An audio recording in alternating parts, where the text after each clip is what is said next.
সংসদ সদস্য নির্বাচিত হইয়া সশ্রদ্ধ চিত্তে শপথ বা দৃঢ়ভাবে ঘোষণা করিতেছি যে আমি যে কর্তব্যভার গ্রহণ করিতে যাইতেছি তাহা আইন অনুযায়ী ও বিশ্বস্ততার সহিত পালন করিব।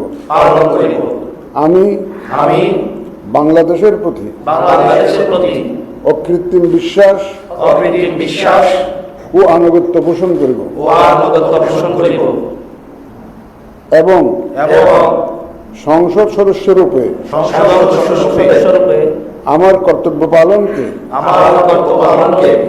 ব্যক্তিগত স্বার্থের দ্বারা প্রভাবিত হইতে দিব না। ধন্যবাদ।